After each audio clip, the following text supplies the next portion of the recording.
દુઃખ પડ્યા, કેટલું સહન કરવું પડ્યું.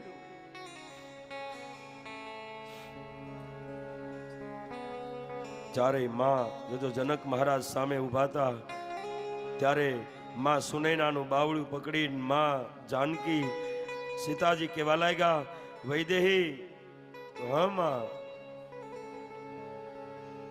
અને ત્યારે સુનૈનાનું બાવડું પકડીને માતાજીએ કહ્યું, માં અમારી ચિંતા ન કરીશ, અમે તો રઘુવંશમાં જઈએ છીએ માં, પણ અહીંથી ગયા પછી અમને એક ચિંતા. શું બેટા? સામે જનક મહારાજને આંગળી ચીધીને બતાવ્યા, માં અમે જાય છે, અમારા પિતા વૃદ્ધ થયા છે, એ માં અમારા પિતાનું ધ્યાન રાખજે. આ દીકરી જોજો ક્યારેક દીકરી માં બની જાય.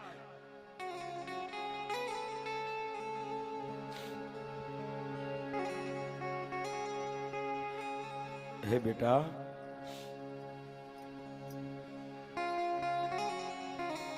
ડોલીઓ તૈયાર થઈ, આખું જનકપુર આજ હિબકે ચડ્યું. ચાર ચાર ડોલીઓ તૈયાર થઈ અને બધાને માતાજી મળતા જાય. જોજો જનક મહારાજ આવ્યા, શ્રુત કીર્તનના માથા ઉપર હાથ મૂક્યો, ઉર્મિલાના માથે હાથ મૂક્યો, માંડવીની માથે હાથ મૂક્યો અને કીધું, બેટા સુખી થાવ.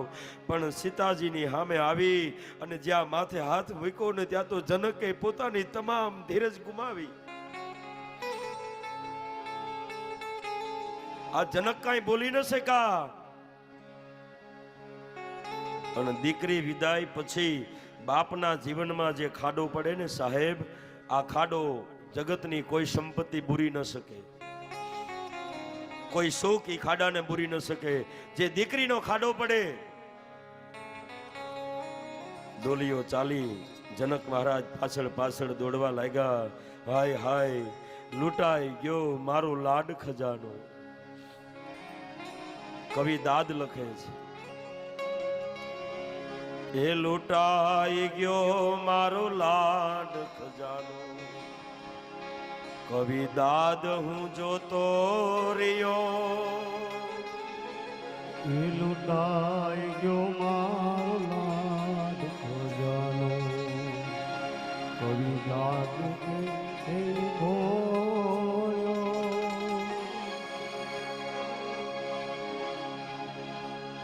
આજ જાન ગઈ. જનક મહારાજ પાછળ પાછળ દોડવા લાગ્યા. કુલગુરુ વશિષ્ઠે આવીને જનકને સમજાવ્યા. ધૂળની ડમરીઓ ઉડી ત્યાં સુધી જનકે જોયું. અને દીકરી વિદાય કર્યા પછી એ માંડવો કેવો લાગે એ તો એક બાપનું હૃદય વર્ણવી શકે. જોજો હવારમાં જે દીકરીની જાન આવી હોય અને હવારમાં જે સોડે શણગાર માંડવાએ સીજો હોય, એ માંડવો રૂડો લાગે. દીકરી વિદાય થાય પછી માંડવા સામું જોવું ન ગમે. જાણે બધું તે જ દીકરી લઈને જતી રહીએ.